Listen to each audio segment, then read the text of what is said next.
Welcome to Dwellings, a podcast from the City of San Jose Housing Department, where we talk with experts about ending homelessness, building affordable housing, and exploring housing policies at the city and state level. I'm your host, Allie Rico. On today's episode, I'm joined by Joel John Roberts, CEO of PATH, and Ray Bramson, Chief Operating Officer for Destination Home, to learn more about the housing first approach to ending homelessness. Hi, I'm Joel John Roberts. I'm the CEO of PATH, People Assisting the Homeless, and PATH Ventures. We are a statewide agency that provides homeless services and builds permanent supportive housing. I am Ray Bramson. I'm the Chief Operating Officer with Destination Home. Destination Home is a public-private partnership that was formed over a decade ago here in Santa Clara County to help prevent and end homelessness for all of our residents. So my first question to both of you is, what is the housing first approach to fighting homelessness? You know, Housing First has been around for a while. And to be honest, it's a pretty simple concept when you get right down to it. There's not a lot to it, really. It's the idea that, you know, we need to get out of the way of getting people into their homes. And for a long time, we've put barriers in the way and saying somebody's not housing ready. Somebody needs all these other things before we can actually put them into the place that they're going to call home for the rest of their lives.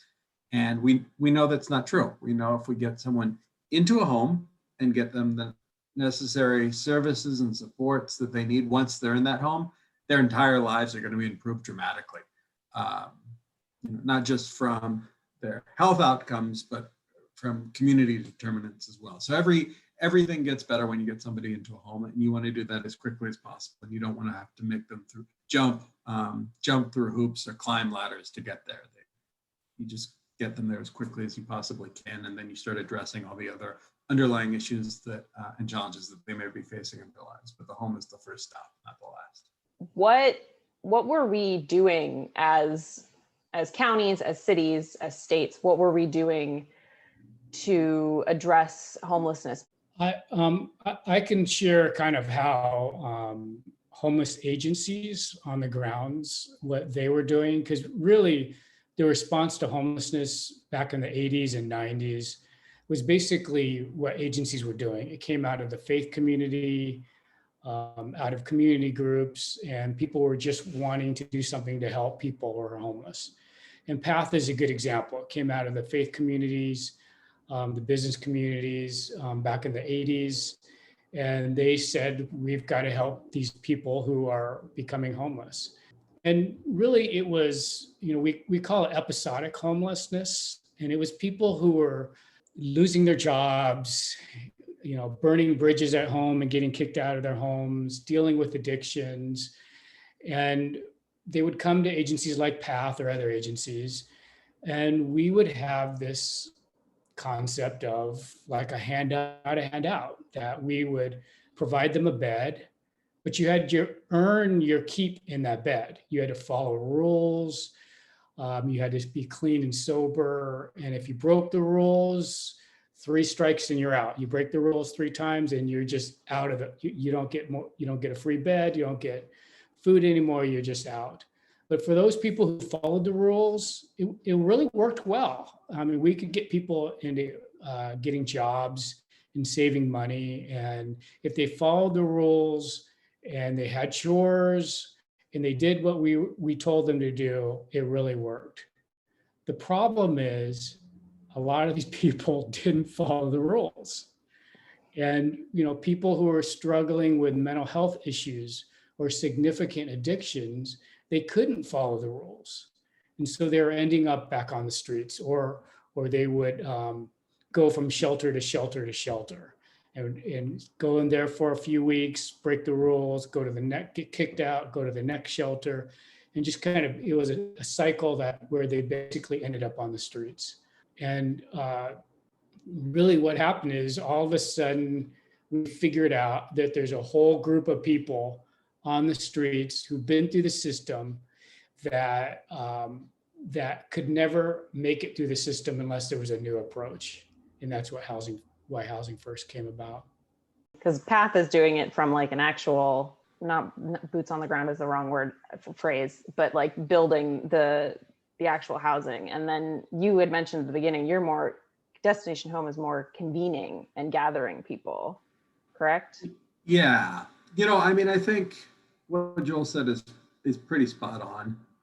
I do think it doesn't hurt to have, the 90-second version of how we got to this place of modern homelessness, to give a little bit of context. But what led to it was a whole series of factors that included the dismantling of over 1 million SROs across the country, basically taking housing that poor people could afford and completely eliminating it, calling it substandard and then destroying it, coupled with a really, really bad recession in the 70s that had major economic impacts and consequences for a whole group, a whole population of Americans. And then lastly, deinstitutionalization, which started in the 50s and 60s, but really came to a head in the 70s and the defunding of a lot of our mental health hospitals up into the 80s. And what we ended up with was this huge surge in the street homelessness epidemic that we hadn't seen in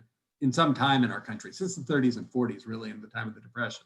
And the response from our federal government was to, one, create a whole bunch of giant shelters across the country, mass shelter, and two, to create this thing that you'll hear about a lot called the continuum of care. And it was this pipeline of, we're going to put somebody into emergency shelter. And once they're through their time in emergency shelter, if they're lucky, they're going to graduate to transitional housing. Then they're going to stay in transitional housing for a period of time and eventually graduate to some form of permanent housing. The thing was, there's so many moving parts in that system and it's so expensive to manage, it would frequently break down. People would fall out of the system while they're in this long process of getting to permanent housing. And at the other end of the spectrum, there wasn't the permanent housing to deliver them to. So people would be trapped in this dead end system, which never took them anywhere. So I think it took millions and millions of dollars and decades of work, but we realized if we just get rid of this entire system, very ineffective, horrible outcomes. You look at emergency shelter by itself nationally, when it's not connected to a system of care, you're talking about 20% or less of the people that are in emergency shelter are actually graduating to permanent housing. That's that most people are ending up back on the streets. So we need a system that has high performance and keeps people housed for the long term. And that's what Housing First delivered for us. You know what I think is interesting is that today, like this year and even last year, a lot of the political folks are kind of going back to the old days of addressing homelessness, because there's so many people on the streets. They're kind of going back to the big shelters, and let's get them off the streets quickly, and tent cities and things. And it's interesting how we sometimes forget about our own history of where we've been. Yeah, no, sometimes I feel like we're just repeating mistakes of the past because of what we see in front of us. Everyone's trying to come up with a solution. And, I think Joel has more experience with this than I do, but, I've got 2 decades in now, and I'll tell you, there are no silver bullets and there are no easy answers or shortcuts. But when we have data, and the data that's bearing out, showing that if you put somebody into permanent supportive housing, 9 out of 10 times, those people are going to remain housed 1, 2, 3 years later, regardless of how vulnerable or how sick they might be. They still are staying housed. They're still getting the supports they need. That's what we have to drive us. We have to push more and more towards these permanent solutions that we know are working, and figuring out where people can, become a part of the community and then be able to stay somewhere for the rest of their lives if they want to. Especially now, like Joel, you mentioned, we're starting to see more people talk about congregate shelters as opposed to actual housing. And if anything, I feel like this year has shown like we cannot keep going with the congregate housing, because if we have another pandemic, it's just going to make things worse. I mean, our homeless residents are already in dangerous situations to begin with. And then when we know we have an airborne virus like this, like, it doesn't make things better. So it is very interesting to know that we're, as a field, is starting to look backwards instead of forwards. And I do want to say though that it's documented that people who are homeless are dying on the streets. Mhm. And it does take a long time to build housing. So there is that, even though it may look backwards, there are reasons why we want to help people get off the streets, even if it's into congregate shelter, to protect them, to feed them, to make sure that they're healthy. The problem is that if you redirect limited resources towards that alone, then we're in big trouble. We're going back. yeah. Yeah, I completely agree. I get the importance of getting people off the streets right now. It's just, unfortunately, we're in this scarcity mindset. And if you start to see permanent housing dollars going towards other sources, we know that there's only a limited amount of money to go around. And we've got to use every cent we have to make sure that we're building real homes for people.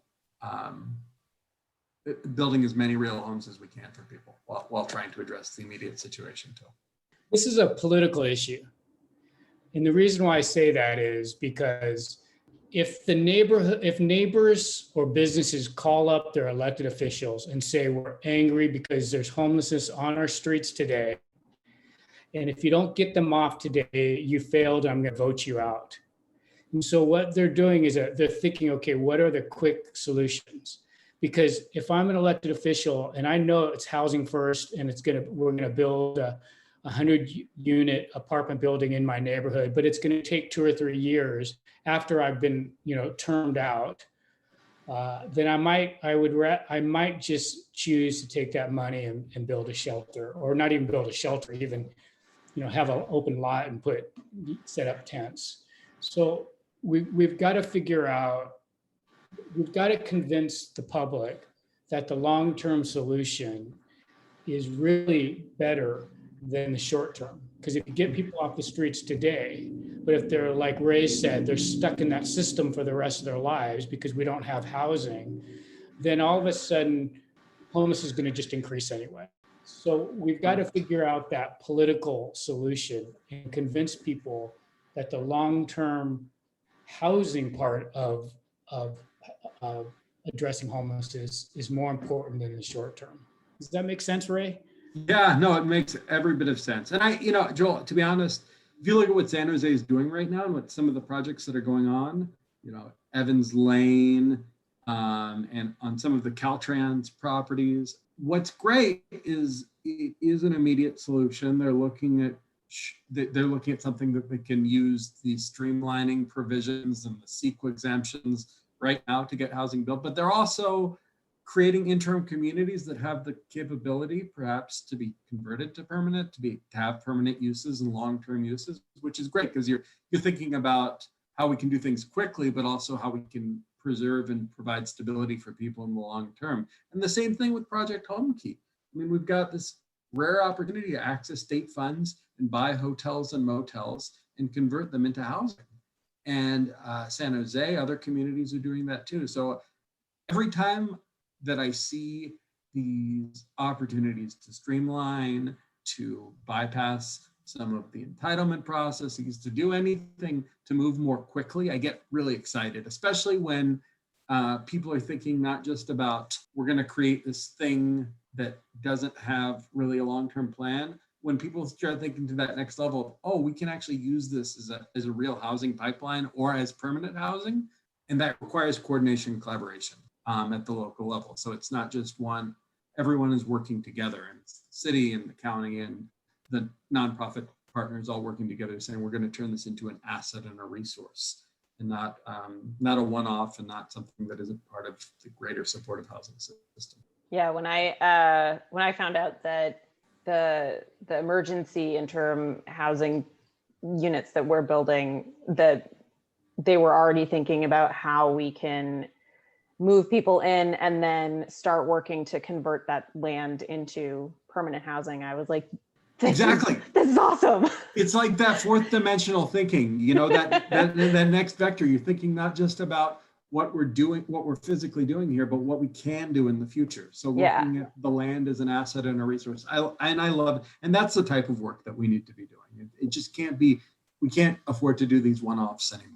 That don't have the bigger picture in mind. There's also another aspect to this political or worldview of addressing homelessness. And in fact, my board of directors struggled with this early on when we started doing Housing First. And it's the whole concept of low barrier approach. And basically what it means is that you don't have to follow rules anymore, and you just come as you are, and we'll help address your issues. So if you come in drunk, you won't get kicked out. We'll try to figure out a way for you to not be dependent on alcohol anymore. But it was very difficult. I remember going to a community meeting in Long Beach and talking about Housing First. And they were saying, so how do these people get this free welfare housing? As if they don't deserve it unless they earn it. And it's a different paradigm. And we could say it's a bad paradigm, but we have to educate the community that you don't have to earn your way out of homelessness. You don't have to earn your way into a home. And even when you're in a home, you should have the same rules as if you're not homeless. Like if I rent an apartment and sign a lease, I can be drunk in my apartment and no one's going to kick me out as long as I'm paying rent, right? The only difference is that if I'm in supportive housing, then I might have a case manager, talk to me in the hallway and say, I heard you were really loud drunk, Joel, last night. Do you want to talk about it? But it's a different political or worldview of how we look at things in terms of Housing First. Yeah, the social well-being of our citizens, it has to be paramount importance. And I think this gets lost all the time. Mm-hmm. People are like, oh, well, you're providing them with free housing. You're doing this other thing for these people. And the reality is more people housed in a given city or county or region means a better community for everyone. Everyone's quality of life improves. Yeah. Less people sleeping out on the roadways, under overpasses, less folks that just don't know where to go every night, and all of the things that are associated with being stuck outside, from health to violence to any number of challenges. All that stuff starts to vanish if people have homes where they can go. This isn't charity. This is about improving the place where we live. You both kind of touched on it a little, so it's kind of a nice segue. There are two programs that follow the Housing First model. There's permanent supportive housing, and then there's rapid rehousing. And if I'm wrong about that, please correct me. But can you talk about how those two, you've talked about it a little, but can we talk more about how those two programs work, how they're different, how they fit within the continuum of care? Ray funds both those programs, so I'll let him start. Okay. Yeah. I mean, it's a little wonky when you start to talk about it, but I talked about this no silver bullet, and the reality is that everyone has different housing needs and housing interventions, and permanent supportive housing and rapid housing are two interventions along a whole spectrum of options that we have for people, depending largely on the acuity of need. So there's a vulnerability assessment, and it looks at a whole bunch of different things, from health to social to economic history, and kind of looks at where those folks fall. And if you are physically or mentally disabled, have suffered from severe illness, have terminal cancer, have been on the streets for a long period of time, and you basically you're not going to be able to work full time and make enough money to support yourself on your own. The intervention is permanent supportive housing. Permanent supportive housing is affordable, deeply affordable housing, like every other type of housing that we're talking about for poor people. But it is housing that also includes a rental subsidy. So there's going to be money that helps pay the person's rent, because they're never going to be able to pay the rent on their own because of whatever disabled condition they have. Coupled with services. So then there's supportive services that are available on site, and they're wraparound services. So it's anything a person needs, from occasional training to case management to residential date and meaningful daytime activities, a whole range of things. But it's the idea that we've got a lot of people in our community that they have the ability to live independently. They're not so severely disabled that they can't live independently. Those folks need another type of intervention, which is much more intensive. But these are folks that can live independently, have their own lease. They just need a little bit of extra help because of their life circumstances. So that's permanent supportive housing. Rapid rehousing, it's a lower level of acuity. It's working families and adults, extremely low income households that have experienced some kind of financial emergency that put them on the streets. And they're people that have a housing history, maybe even a more recent housing history, probably had the ability to remain housed if they can get back to full-time employment, but need help. So they're going to receive a time-limited subsidy, rental payment for a period of time, and then coupled with some kind of like employment placement or training or vocational services to help them get back into that full-time employment, where after a period of time they can take on their full rent and be economically independent and self-sufficient. And for those folks, in Santa Clara County, rapid rehousing is a lot harder because rents are just too damn high. So what we're seeing more than anything is not only do we need to provide them with this rapid rehousing intervention, we also have to provide them with an affordable apartment too. Because even if we can get them into a market rate place, they're probably, once they get even double full-time, working 80 hours a week for each person in the household, they might not be able to afford the rent on their home. So at making minimum wage. So we know that affordability and having affordable homes is also a core component to every housing intervention that we have. So we run both those programs, and I would say with rapid rehousing, it's only going to work, as like Ray said, the rents are so high, and the only way to lower those rents is not to increase the number of people in rapid rehousing, because it's supply and demand. So if the demand goes up higher, then the rents are going to go up higher because there'll be less supply. So the only way to really make rapid rehousing work is by having more supply of available apartment for that. And the one way of increasing the supply of more apartments is by building permanent supportive housing. The problem with permanent supportive housing is that cost is going up as well. So, it's getting to a point where the cost of building a supportive or an affordable housing unit is as much or more than market rate. And that's not a good thing. So we've got to figure that out as well.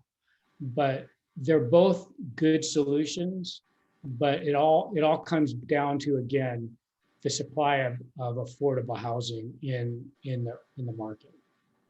Yeah, because the cost of one affordable unit is reaching $1 million, right? Yeah, in some places. I mean, we're pushing every way we can to keep it down. We want to keep it down.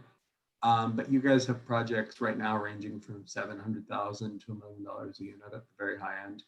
So it's not sustainable. Yeah. So that's why looking at new building and construction techniques, trying to take advantage of city-owned and county-owned parcels, doing whatever we can to drive costs down is so critically important, because we won't be able to keep up. Even with Measure A, the 2016 Affordable Housing Bond, $950 million seems like a lot of money, but when an acre of land of dirt goes for $1 million or goes for $10 million or $15 million an acre, all of a sudden that money starts to go really, really fast. That plus $1 million per unit seems like. Exactly. It adds up. Yeah. It adds up really quickly. I mean, there are projects going on downtown that are going to build a lot of affordable units, but required tens of millions of dollars of city and county subsidy to make them pencil and possible. And we're heading into a time of scarcity, not abundance. So I think Yeah. there's a lot of concern about where is that money going to come from going forward. How does Path work with Destination Home, or if you work together, which I assume on a level you do, how are you guys working together and then within the greater continuum of care to address homelessness in San Jose and in Santa Clara County? When Destination Home tells us to jump, we jump. We jump in the middle of things. I mean, we rely on Destination Home, as I said. We're an 11-person organization where we convene, we work on the issue of homelessness and work with cities and the county and all of our partners to make it happen. But organizations like PATH are the way that we actually get the work done. So, for instance, our relationship with PATH, Joel sits on the board of my organization, Destination Home, so we have a close working relationship. But we're also, PATH is one of our supportive housing developers as well. So, when they're looking at new developments, they come to us. We're funding a planner at the city of San Jose to work specifically on supportive housing developments. PATH, as one of our supportive housing partners, gets priority access to work with that planner so they can expedite the review process when it's complicated. We provide support for acquisition and pre-development. So we have a group of developers, and what we're looking for when we have partners is we want someone who has the capacity to build, but is also mission aligned and is thinking not just like, this is a building I need to get up and put up and stick random people in. We want people that are thinking, this is a community resource that is going to serve a population of folks that desperately need help. And we as an organization aren't just committed to building this building, we're committed to committing and sustaining this community over time. And there's a small select group of organizations like that. And I remember when I was working at the city of San Jose, when we went down and saw Connections in San Diego, which is another PATH development, much like Villas. Every person working in that development knew not only like what the conditional use permit said and had it in their hands, but also were saying hi to knew the names of all the people that were walking by. I remember I was, Jackie, Leslie, we were all down there and we're like, this is what we want in our community. And we've got a great group of developers like that. PATH, Abode, we've got some other partners, Charities Housing and First Community Housing. These are organizations that are nonprofits and committed to this work and really want to see a change for our most vulnerable residents. So it's a pleasure to have partners like PATH.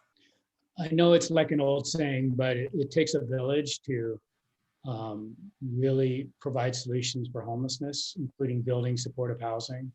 So it's the developer, it's the service provider, it's the funder, it's the political leadership, it's advocacy, and it's also getting the community to support it, to allow it to be built in their neighborhood.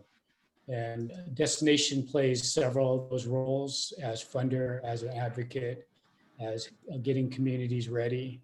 And PATH plays a couple of those roles as developer and as service provider. So when we work together well, you build good programs and good buildings. I can imagine that since you have PATH and then you have PATH Ventures, that combination must make things, I don't want to say easier, but you're able to be there from conception through to like watching people come and move in and grow the community that you created for them. So that must be a really amazing journey to be on for all of the buildings that you work with. It's like Ray said, it's having mission alignment. PATH's not the only one. Abode is very similar in the same way, where if you're designing a space, you're really designing it, the people who are going to be in that space. They slept in the park next door, or they slept in the river, on the other side of town. So you can design based on that. And so it's being mission aligned in the design phase, in the service phase, even when you talk with the community and sharing what this means for the community. It's not just a building. Are there any tweaks or changes, upgrades, fixes to the current housing first approach that you're seeing or that you would like to see? Can I share a different paradigm? Yeah, yes, Yes. please. This has been a difficult and a crazy and an emotional year for all of us. And part of that was when George Floyd was murdered. And what that has done for like PATH and for many agencies and communities, it's kind of turned everything upside down. And to me, even the whole housing first movement, I feel is should be turned upside down. And the reason why I say that is because here we are, we've created this really awesome model of housing first. Of, forget having people jump through the hoops. Let's just get them into housing. Now we're finding out we're not putting the right people in those homes, but there's a disproportionate number of people on the streets who are homeless that are people of color or Black or Indigenous people. And we're finding out that, we very well could be housing the wrong people. Let alone, we've talked about the whole VI SPDAT or surveying or the coordinated entry system of prioritizing who goes into housing. Are we prioritizing the right people? Are we asking the right questions to people for them to get into housing? For example, if we're asking people about their criminal backgrounds, that all of a sudden becomes a racial inequity question for many people. And I feel like we have to figure out a new paradigm of how we approach housing if we're going to end homelessness for all people. You hit the nail on the head, Joel. I mean, I think housing first, it's perfect. We should not walk away from it for 1 second. UCSF study that just came out it was called Project Welcome Home here in Santa Clara County, housing the most vulnerable people in our community. And randomized control trial, and the results were 86% of the people remained housed in the program. We're talking about very sick, very ill people, and they stayed housed. And it was a housing first model in permanent supportive housing. So that is fantastic. That said, how we assess people, how we look at how we prioritize the scarce resources, if we're not considering this with a race equity lens, and we're not thinking about the disproportionate number of people of color on the streets right now. I think in Santa Clara County, it's 6-1 African Americans against 3% of our general population, but 18% of our homelessness population. We need to start figuring out what we can do to fix some of these historical injustices. And we haven't been deliberately thinking about it yet. We've been perfecting the tool. We've got a great tool to end people's homelessness right now. It's a fantastic tool, but it ignores social realities that we face in America today. And, fortunately, they're getting lifted up more and more, but if we're not deliberate about continuing to force the system to change, we're just going to revert back to our old ways. We have, PATH have 900 people who work for us around the state. The majority of them are people of color, and a majority of them are young, like in their 20s. And when we did group video calls, which is the new norm, you wouldn't believe the emotion and the anger coming from just our workers, our people who are interacting and serving people who are homeless, and how they just felt like my generation is doing it wrong and that their generation will fix it if it means turning it upside down. So we do have to figure out, even for the people who work on the front lines of homelessness, let alone the people who are homeless. To me, there's a new wave of change coming. And I've talked with my board of directors about it. and our leaders, but there's just a new wave of change. And if we don't ride that wave, we're gonna, we're talking about going backwards in terms of shelter and stuff, but if we don't deal with this racial inequity issue, we're gonna really go backwards. And we need to start involving the voice of people with lived experience more in our system too. There's a lot of folks out there that know firsthand what it's like to sleep on the streets at night. And, maybe they're home ended, or maybe they're on the path to getting off the streets, but not incorporating their voice more and making sure that they're becoming, part of our leadership structures, moving up in our organizations, sitting on our board of directors. If we don't do that more intentionally, we are missing the boat, because designing systems for people and doing things to people is a dead end. Yeah. It's a dead end. We need to start working with folks and listening to people who know what they're talking about, and making systems that work for everyone. Can I add one more tweak? Yeah.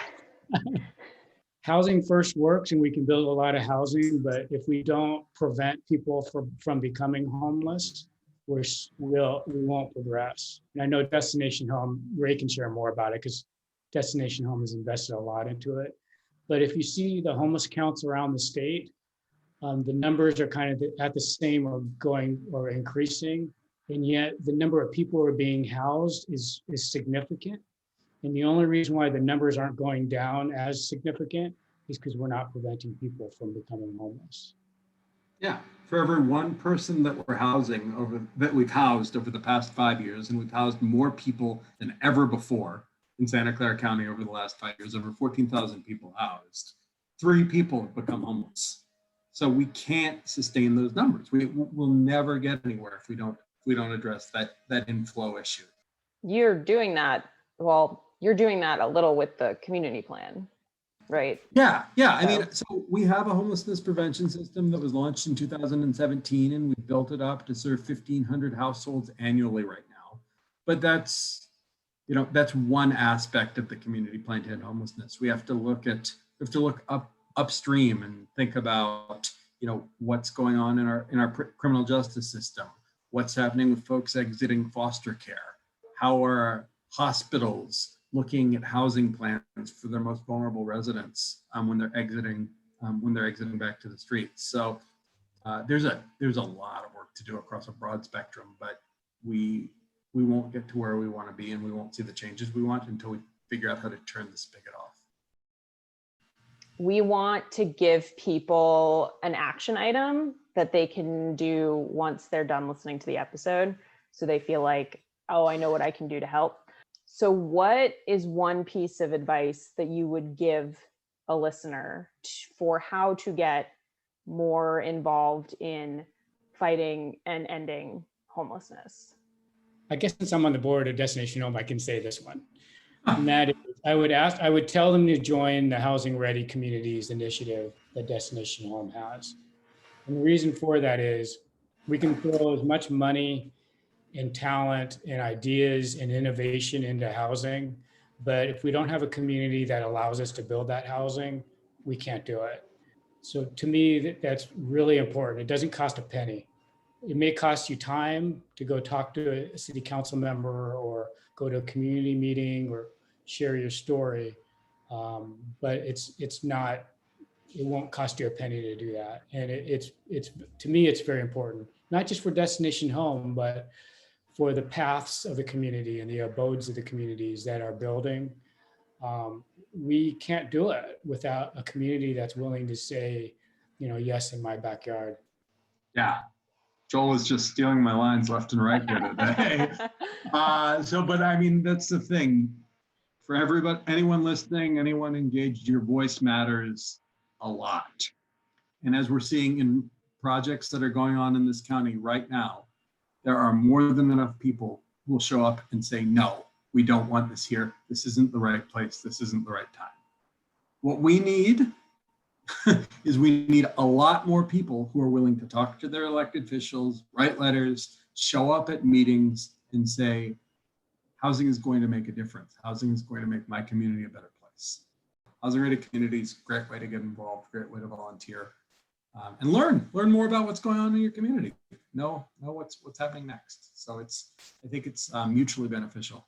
I think there's also more happening on the political level. I think people are worried about what's going to happen with the economy and with evictions and food insecurity. So I think there's going to be even more talk about funding and changing policies and programs. And I don't think it should just be elected officials who make those decisions. I think it's got to be people like us that are influencing the elected officials. So I do think people need to be more involved politically. Thanks to Joel and Ray for the great conversation today. To learn more about the Housing Ready Communities Action Network, please visit destinationhomesv.org/HRC-action. To learn more about the work PATH does or to get involved, please visit epath.org. Thanks for listening to Dwellings, the City of San Jose Housing Department podcast. Our theme music is Speed City, composed and performed by Attain Charles. Thanks to San Jose Jazz for letting us use your music. If you like the show, please subscribe and share with your friends and family. If you're looking for more ways to get involved with housing and homelessness response, please check out the show notes. You can follow the Housing Department on social media. We're on Twitter and Facebook at SJ City Housing. Our artwork is by Chelsea Palacio.